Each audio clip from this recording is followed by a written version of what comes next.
Wonderful. It's wonderful when you and I have that foundation on which we build our lives upon. It's wonderful when we have that truth in our hearts that is lived out in our daily life as we say, you know what, we believe in Jesus Christ. We believe that He died for you and me. We believe that He was buried for you and me. And we believe that He rose again and is ever alive for you and me, interceding on every issue that is in our life. How wonderful it is that we have a foundation that is strong and steadfast and sure in which we can build our lives. And His name is Jesus Christ. Hallelujah. Hey, why don't you smile at somebody, take your seats, and get yourself comfortable for the next 3 hours. That would be fantastic. Yeah. Hey, great to see you this evening. Fantastic.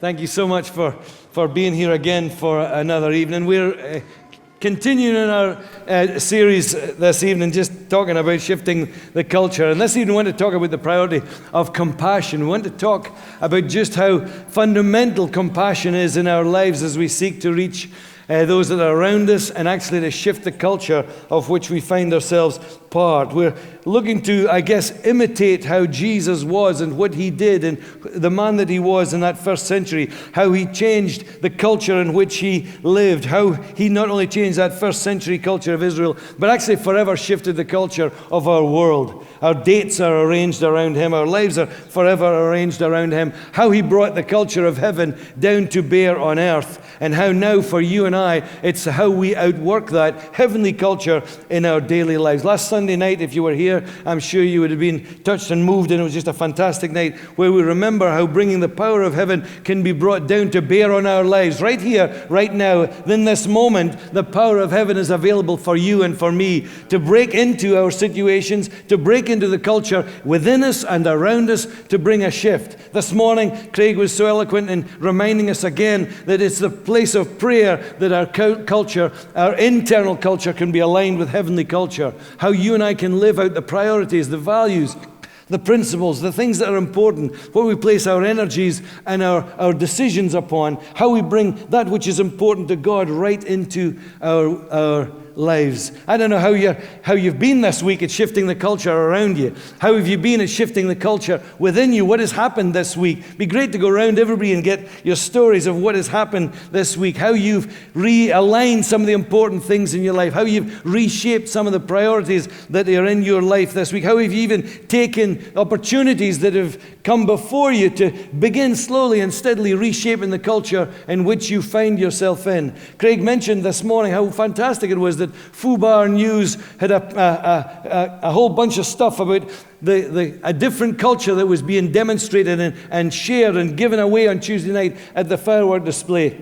How wonderful that was, where they mentioned, thank you for your kindness, King's Community Church. Maybe that's all we need to be, huh? Maybe we just need to bring some kindness into the world in which we live. And that would be a different culture statement for you and for me, just bringing kindness into every relationship we have, into every situation we have, into everything that we find around us. And yet, I know that you and I would be naive to think that the culture that we see is not full of brokenness and is fractured and divided and full of pain and hurt and isolation in society and divisions in society and condemnation of that which we don't agree with and people trying to dominate each other. That's the society in which we find ourselves in.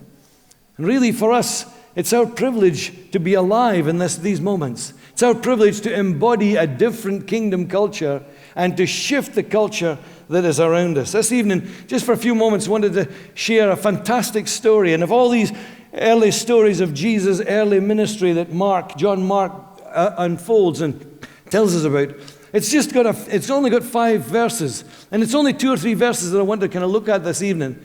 But actually, for shifting the culture, probably these verses contain most of that culture eruption that would have taken place in Galilee, in northern Israel. It's what happens in this little interaction between two people that probably would have sent ripples all around the area of Galilee, because nothing like this had ever happened for 800 years. That culture had been so solid, had been so cemented, had been so concrete, that for Jesus to come and do what He did, to shift the culture, would have sent ripples all through, and things would have never been the same again. People would have sat up and took notice. People would have been so aware that this is different. Oh, wouldn't that be amazing if in your workplace this week, as we go out into this week, people say, this is different. She's different. He's carrying something different around him. Hey, that would be fantastic. You know, you and I come to church, if we're reasonably regular, then there's probably about 200 times over a year that we're invited to shift. Whether it's a Sunday morning or a Sunday night, whether it's conversation at Connect Group, whether it's if you be at a prayer meeting, whether it's an evening service that you're at. If you're there reasonably regularly, it could be between 100 and 200 times that we're invited to shift something that's inside our lives, something that's inside our head, something that we're walking along. We're invited again to shift, and tonight is no different. But I think Sunday night is always an exciting time because we walk out those doors into the rest of our week with that which is ringing in our heads. And I believe that tonight, maybe for some people, this could be culture shift night, as we see who we are in this story. You see, in this story, which is recorded actually in the 3 summary Gospels, it's recorded in Matthew and it's recorded in Luke. So when it's recorded in all 3, that gives you an indication of how important this was, that all 3 of the writers who were telling the story about Jesus and his life thought, we've got to include this. It's a story that I think we not only get a sense of culture shifting, we get a sense of, even more than this morning, the why behind Jesus what? The reason why Jesus was so passionate about shifting the culture. What was the why that fired him up every morning? That fired him up to step into the world of his next day? That fired him up to keep him going on the journey when all the onslaught of opposition was coming? There was a why deep within his heart that became so evident in this little story we're going to read, that I believe if we could catch this evening, it would transform the culture that is around us. If we could be infected with the same why that Jesus was infected by, our lives would be the same. I've got a whole bunch of grandchildren, as you know, and some of them are now in that habit of beginning to ask, what's going on in my life and what's happening in my world? And they start with, what you doing, Granda? What you doing, Papa? And then I'll give an answer to what's going on. Then it'll be very quickly it'll move from what you do into why you got this in your hand. And you'll say, well, it's a watch. Why you got that? Because it tells the time. Why is it telling the time? Because I need to know where. So why is it working? Why is it black? You know, it's just question after question. And normally they're okay. It's why you wear these things on your face? Well, they're glasses. Why you need them to see? Why do you need to see? You know, it's going on. And of course, it's okay at that point, but then it kind of drifts very quickly into, why are you so fat? Why is your belly so big? You know, why have you no hair on your head? Why is it that my daddy's got lots of hair and you have no hair? You know, just all, well, yeah, exactly. All that stuff. Why is my daddy so thin and you ain't? Oh, just all that stuff. So all these why questions, why? But for all of us in the room this evening, it's our why that determines what we do. We need to be thinking again, why am I here again on a Sunday night? Why am I seated in this seat again? What is the reason why I'm here tonight? Am I here out of routine? Am I here because somebody's brought me? Am I here because it's the right thing to do? Or am I here to encounter the living God, that he might shift and shape me again and come to a place of surrender again? We were just singing, high in surrender.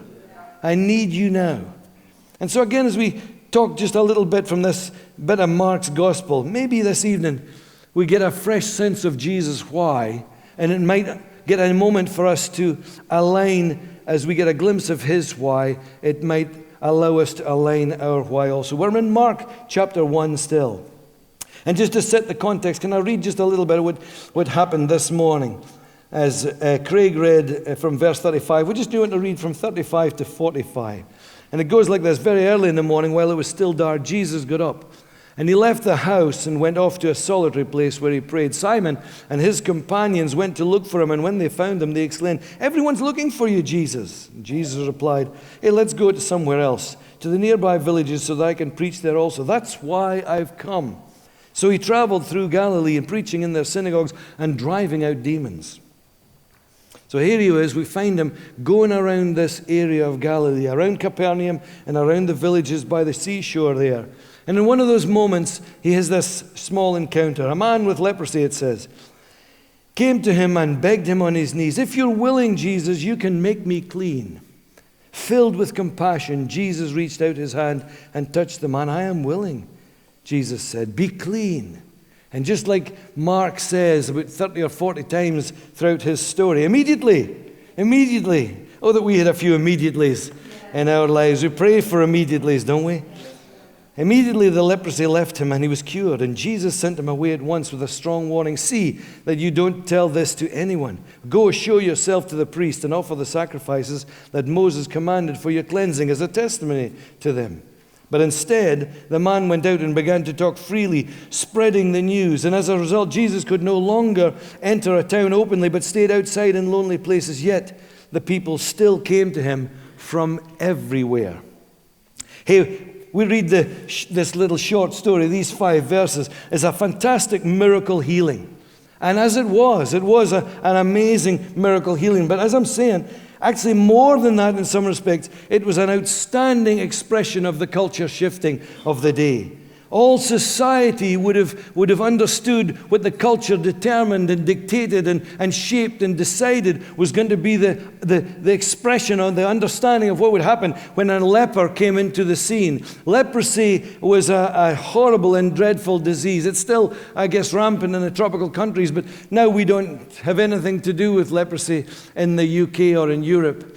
But in this day in first century Palestine, leprosy was a horrendous condition. It continues to be a horrendous condition, caused by a little bug called Mycobacterium leprae. It's a horrible bacterial infection that can lie dormant within our bodies for many, many years, sometimes up to about 20 years. It can sit there inside your cells and do nothing. But then one day it just begins to start developing. And for a start, you probably see, or somebody might say, hey, you've got a white spot on your face. What is that? That white spot becomes a bit scaly and then usually goes round into your ears. And those scaly spots become kind of more firm and hard and more kind of nodular kind of things. And they spread all over your body. And as they begin to do that, inside infection or pus is building up all the time. They're not only on the outside of your body, they're on the inside of your body too. And parts of your body internally get the same kind of things going on. And slowly and steadily, this horrible condition begins to erode and eat, because some of these nodules or things that are full of this pussy stuff begin to burst open. And as they burst open, they begin to weep all over your body, and a horrible stench obviously begins to fall around you. Your eyelashes disappear, your eyebrows disappear. They then invade the nerve cells, and as they invade the nerve cells, very quickly you're unable to feel. You can't get the sensation that your feet are on the ground, that you're touching anything. You can't know if somebody's bumped into you or you're bumping into them. You can't know if you've banged your toe on a rock. And all of a sudden, your body begins to become disfigured as your face swells up and these nodules are all over the place. And you become more and more hideous, and the disease begins to expand and go all over your body. Sometimes it was so bad that digits would fall off, or feet would be so traumatized and damaged that they would fall off. And so you can imagine the horrendous sign that a leper would have generated in the community.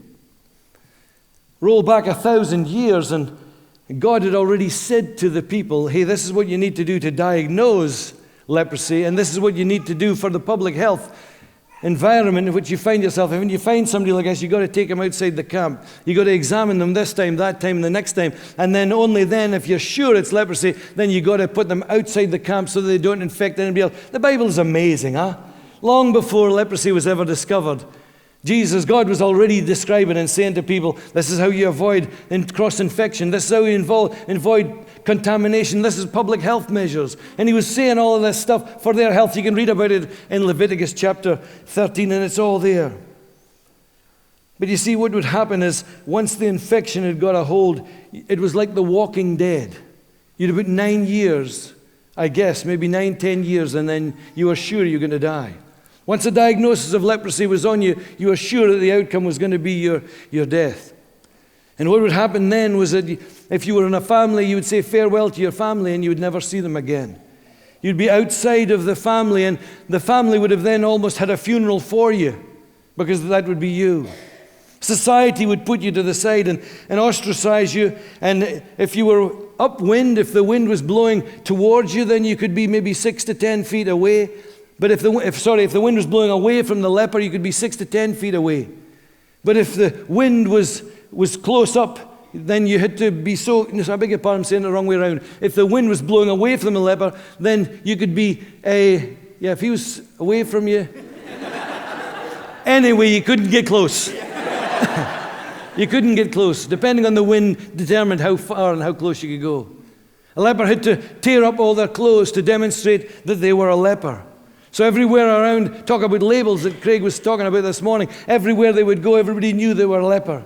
They had to put a mask on and they had to shout all the time, unclean, unclean. So wherever they would come around other people, they would be shouting, unclean, unclean, unclean. So the whole of society, culture had identified that this is what you do with somebody who's got leprosy. This is how we behave. This is what our culture is. Our culture pushes people away. Our culture divides those that have and have not. This is, I guess, in some ways the best picture that you and I can get of sin and the ravages and the effects of sin in our life.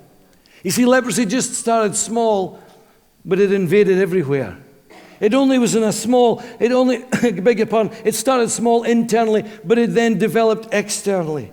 It was so discreet, but then it went everywhere. You could live with it, but you would die from it. And the picture of sin is so much like that it can start so small in your life and my life, just a little thing. Can lie dormant and we think it's not doing any harm. But one day, the impact of that will be so powerful in all of our lives. It can overtake our lives. It can disfigure and disform our lives. It can desensitize and make us as though we didn't care.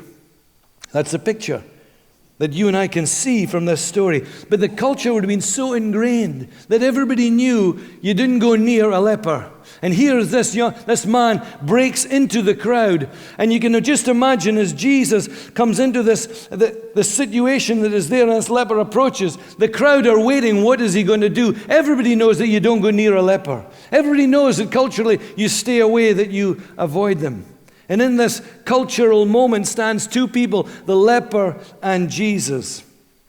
I don't know about you, but sometimes it's easy to identify ourselves as either of these characters.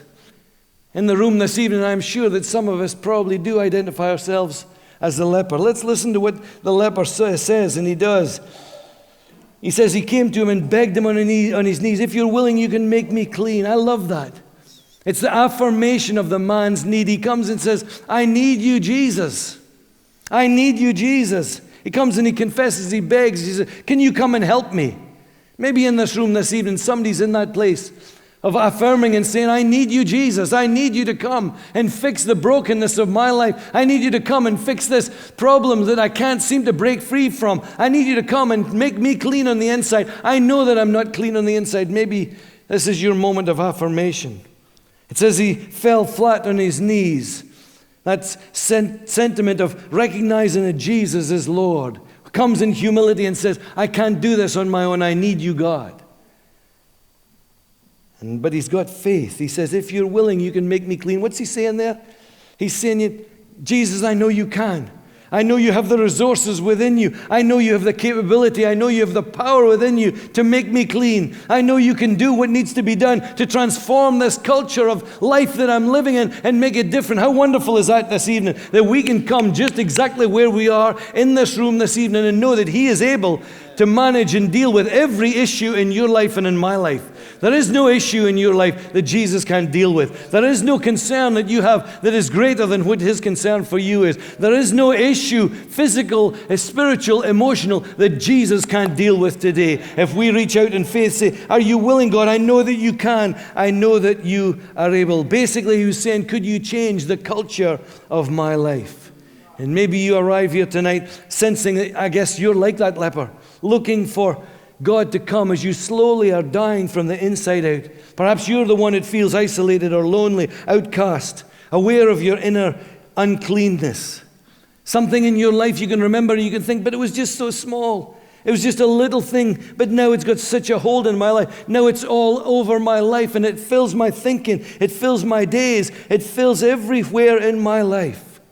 Well, can I encourage you in a few moments, there's going to be an opportunity for you to say, Jesus, I need you.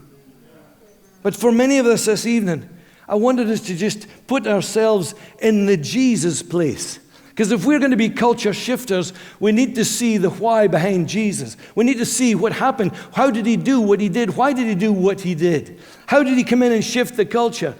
He gives us a glimpse, I guess, into the window of why it is that it's so important for you and me to be culture shifters in 2019 and 2020. 3 simple observations. Observation number 1, it's about a compassion that reveals the motivation. It's about a compassion that reveals motivation. It says that Jesus was moved with compassion, filled with compassion. Literally means he was filled with pain. Your pain in my heart. It's an identification with somebody else's pain, somebody else's situation. In the original, it would have been talking about bowels of mercy. I guess it's a horrible kind of phrase or an unusual phrase. But it's that involuntary response of your lower gastrointestinal tract. That would be it in kind of medicalized terms. But it's how your lower bowel responds, not to a dodgy curry or to a cucumber or bad ham sandwich, as we heard this morning, but actually to something in circumstances that are going on around you. It's that kind of gut reaction. It's the kind of thing, I just couldn't help it. I don't know what that is for you. I don't know if you've ever been in a moment. I remember when I was given the news that I had severe coronary artery disease, and I'd had an arteriogram, and I was lying on the bed, and the consultant came, and he sat on the edge of the bed, which I knew was a clue for bad news coming. And I was all kind of internally prepared, and yet it was just incredible when he said to me, Iain, I've got some bad news for you, and you need to know that you've got severe coronary artery disease. And internally there was that gut reaction. It was not bowels of mercy, but it was bowels of something else. And they were reacting so much, just fear gripped me, and anxiety gripped me, and so many emotions that gripped me. And I was so aware that it was internal. It just happened. I couldn't stop it. I don't know if anybody has ever been in that situation where somebody's giving you news, or you've had a moment of fear or anxiety, and inside all of a sudden that's a reaction happens, huh? Help me? Yes? Yeah. Nobody? No?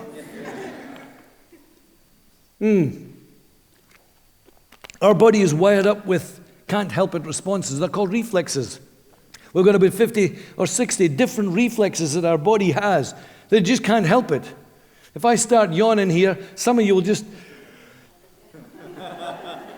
You'll start yawning because you can't help it. It's just what happens. It's a reaction, it's a reflex, it's a response. But this, what Jesus was describing, he says he was filled with compassion. It was from nowhere. The immediate reaction was one of compassion, was the feeling of pain for somebody else in his own heart. You know, he could have been moved by so many things. He could have been moved by the terrible smell that was there, the repulsion of the moment.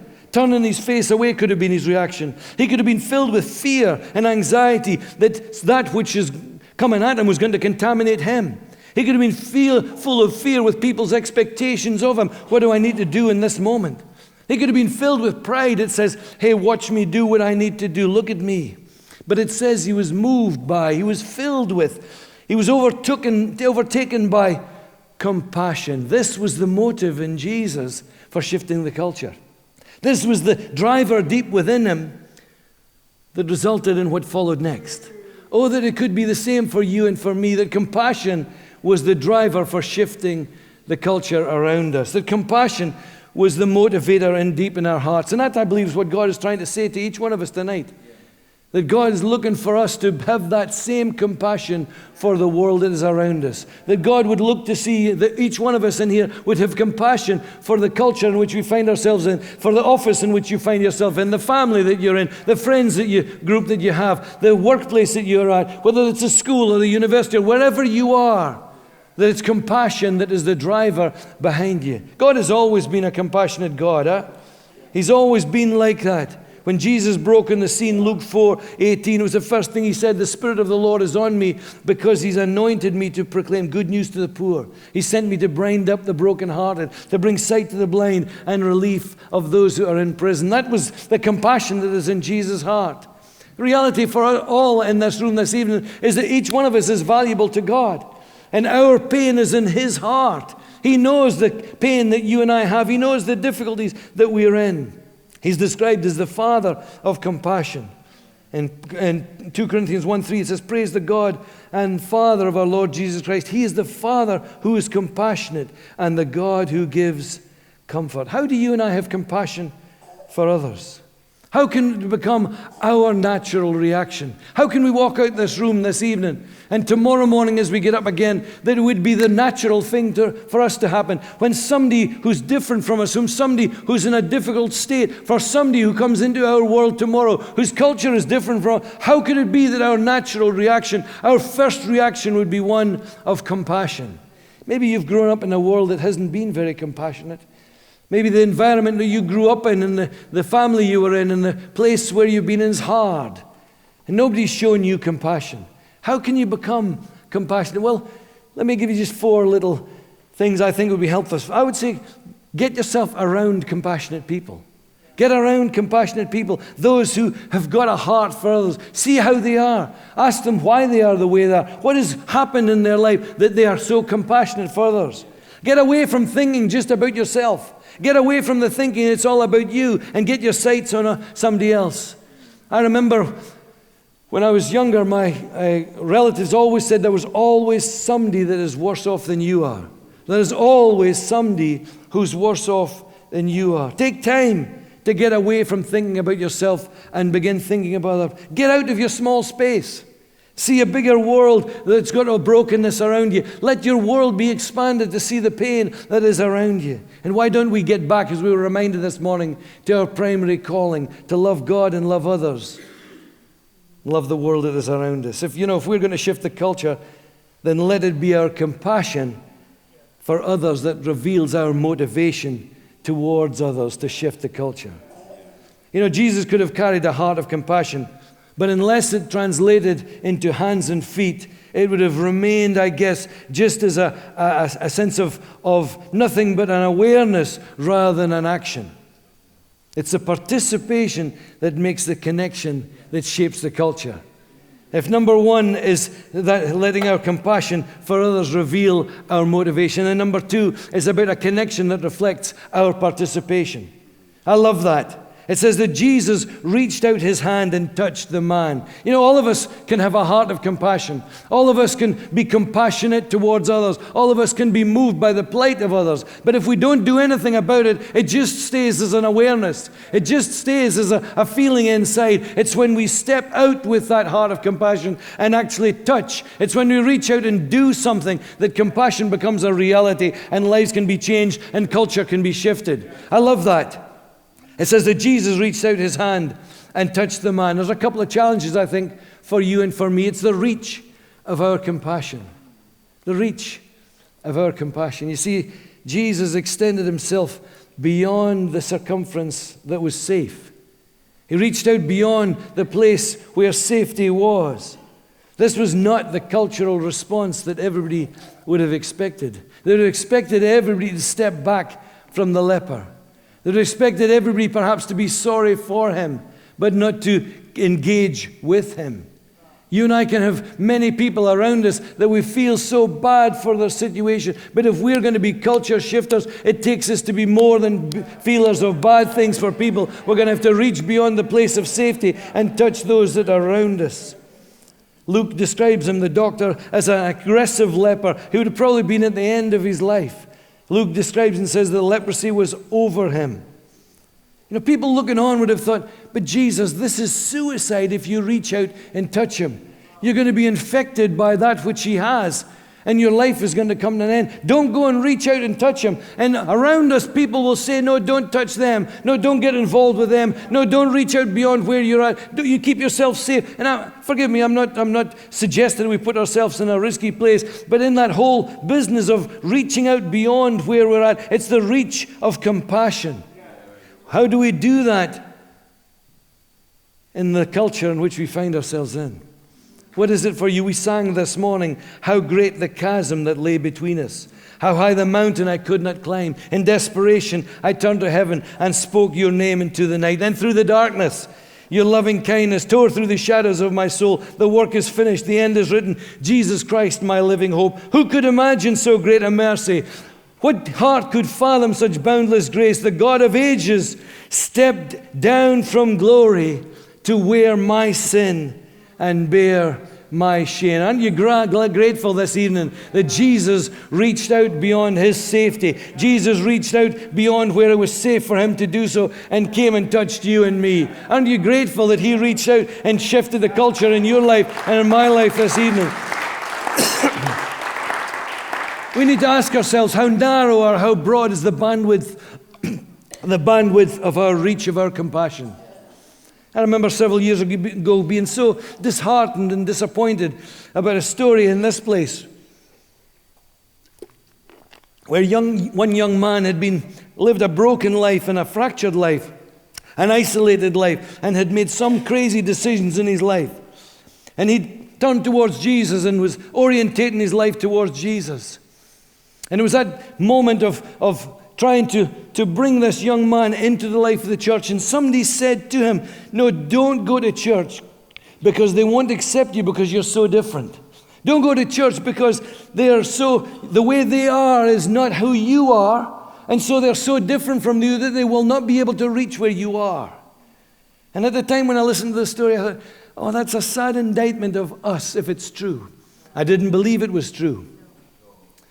And disappointingly, the young man isn't doing the very best. But you see, all of us come from different backgrounds. All of us have got a different story. And we don't all look like somebody else. Who do we reach out to? Do we reach out just to the ones that look like us?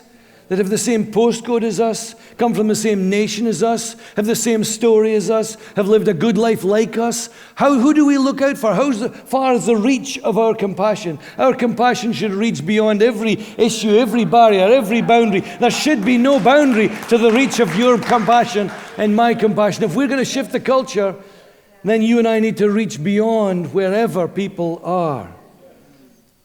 If we're ready to be that, then I think reaching suggests I'm ready to help. I'm ready to participate. I'm willing.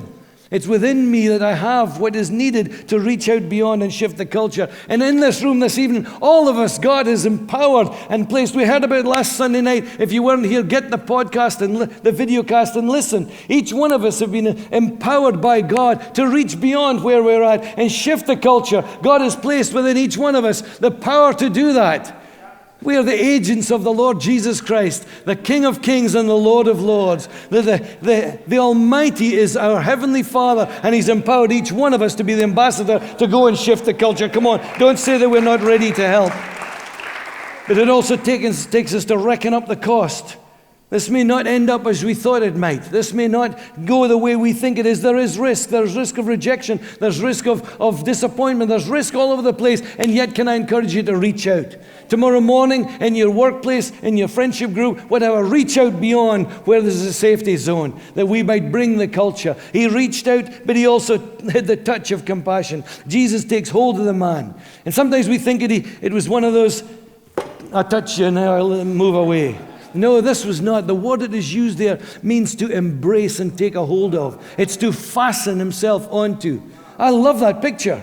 Here was this leprous man that the whole culture would have repelled back. They would have stood back and they had a sharp collective intake of breath as Jesus reached out towards them. You can just imagine all of them going, hey, he's going to do this. He's going to do this. For 800 years since the time of Elisha, there had never been a cultural shift. There had never been a leper healed. There never had been this break in the culture. Our culture sometimes is so ingrained, as Craig was trying to say to us this morning. It's so firm and hard. Sometimes we think, well, it'll never shift. Don't believe it for a moment. It just needs you and me to reach out beyond and bring that touch of God into the situation, and the culture can shift. But you can just imagine all the people recoiling as Jesus is stepping forward and reaching out. And in a moment when he grabs the man, they're all,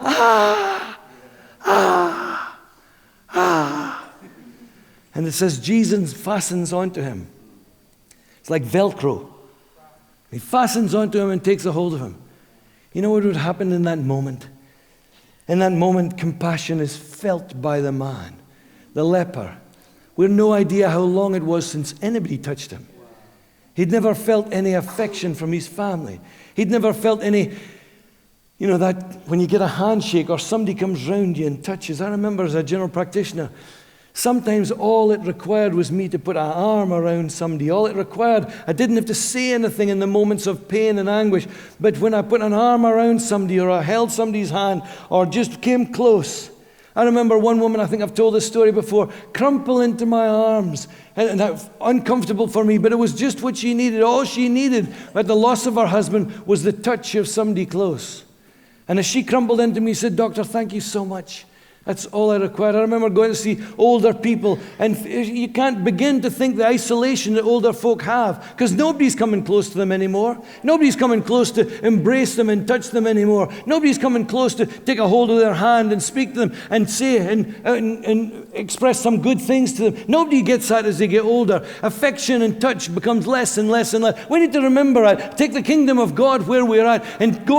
Listen to me carefully. Don't hear what I'm not saying. But why don't we go and make a point of, when we find older folk, make a point of saying and shaking their hand and saying, "It's great to see you," embracing them, bring some value into their life that says, my heart is full of compassion for you, and I want to reach out and bring love and compassion and say that you're valuable, say that you're worthwhile. In the moment, Jesus would have taken a hold of this man. In an instant, he would have felt compassion would have been his experience as he felt the love of Jesus expressed as Jesus took a hold of him. Oh, what an amazing moment. What an amazing moment. All it said was, "Sir, you're precious, you're valuable. You may be struck down with leprosy, but you're valuable." And in that instant, for 1,000 years, culture had dictated nobody touched. For 1,000 years, culture had dictated avoid contamination, remain separate, otherwise the corruption will be passed to you. And in a moment, Jesus embraces the leper, and instead of corruption coming from the leper to Jesus, cleanness comes from Jesus to the leper, and it goes in the opposite direction. Hallelujah. In that moment, virtue flows from Jesus and brings healing into the man's life. So many in our broken world that would give anything for the connection. Tomorrow morning, reach out beyond where you're at. Make a connection with somebody in the culture in which you find yourself and bring the compassion of Jesus where they're at. Finally, we just finish with this because I'm looking for people to come and respond really. Jesus said in verse 41, "I'm willing, be clean." And the Bible says that immediately leprosy left him and he was clean. What was he saying? He was saying, yes, your healing, this culture shift does align with my purpose. If you're asking me, am I willing? My answer is yes. It's why I'm here. My compassion is so much a driver inside that of course I want to shift the culture. Of course my purpose and the reason why I'm here is that I might get involved in your life and bring salvation into your situation, to bring a transformation to your situation. It's not if I'm in a good mood, then I'll say yes. It's not if it's a good day, I'll say yes. It's not if just I'm in a good place, I'll say yes. It's yes because this is my nature. This is my natural response. This is my reaction. It's the thing that my reflex. You've got pain in your heart. I want to take that pain and help you and bring compassion to your life and say, yes, I'm willing to help you. Could we go out tomorrow morning and with a yes, I'm willing in our hearts, yes, I'm willing in our minds, yes, I'm willing in our footsteps as we go wherever we're going to go tomorrow? Could we carry that confession that says, yes, I'm willing? Could we carry that confession that says, be clean? That declaration that says, come on, be clean. Can we prophesy into the world in which we find ourselves in? Can we prophesy into our tomorrows, into our culture that we find ourselves, the group that we're in, the workplace that we're in, the place we're in? Let it not define us. It says that be clean. It's a wonderful word he uses. It's the word katharizo, where we get catheter or catharsis, to cleanse. But it means more than that. It means to shift or change from one state to another by the removal of that which defiles. To shift from one state to another by the removal of that which defiles. It says shifting the culture by removing the corruption. Oh, I love that. As virtue was transferred from Jesus to this man, culture was forever shifted. As Jesus brought cleansing. Tomorrow morning, you know what? And it may well not be tomorrow morning, it might be this evening as you go to Starbucks or wherever you go. You bring the purity and the holiness of God wherever you go. You can declare, be clean because I'm here. Not because there's anything special in you, but you carry the Holy Spirit in your heart and in your life and within you this evening. Tomorrow morning, you can declare, yes, I'm willing, whatever you put within me and where I'm at, Lord, I'm willing to bring the culture of the kingdom wherever I go. Yes, I'm willing to be the agent of your compassion, Lord. I'm willing, Lord, to make that connection, whatever it costs. And I'm willing, God, to declare that this culture in which I live in will be clean because I'm coming into this culture. That it's going to be clean. Oh, that we would be motivated by compassion. Maybe this evening for you, you see yourself in the place of the leper. Maybe there's deep uncleanness within your own life. Maybe there's something you're desperate for Jesus to come and shift in your life. Maybe it starts this evening with the affirmation that says, I need you, God. The word that was used there when it says that the man begged for Jesus, when he called him, that Jesus would come to his side and help.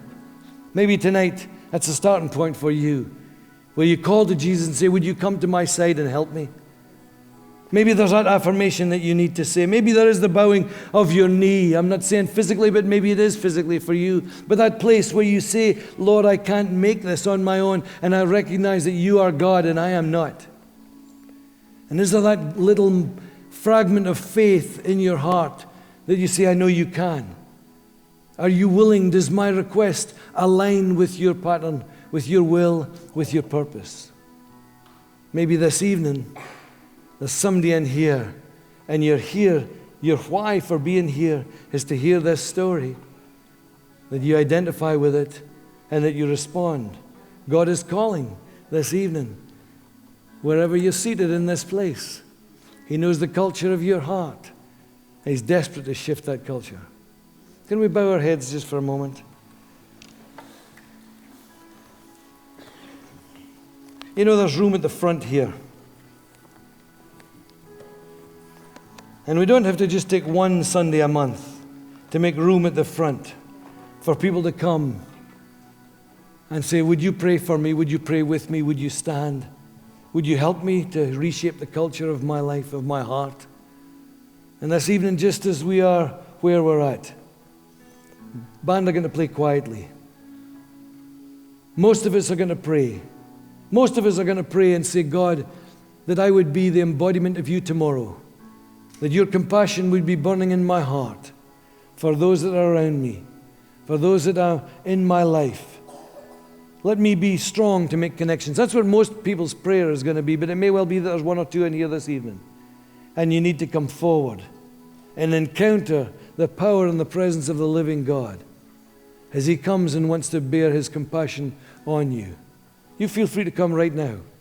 From all over this place, if you're upstairs, doesn't matter, take time. Feel free to come forward. We'll stand with you. We'll pray with you. We'll help you. Shift the culture in your own heart.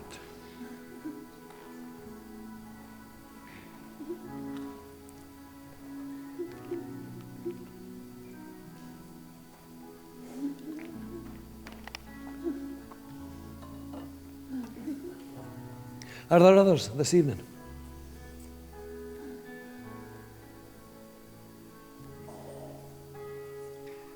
I'm not going to linger.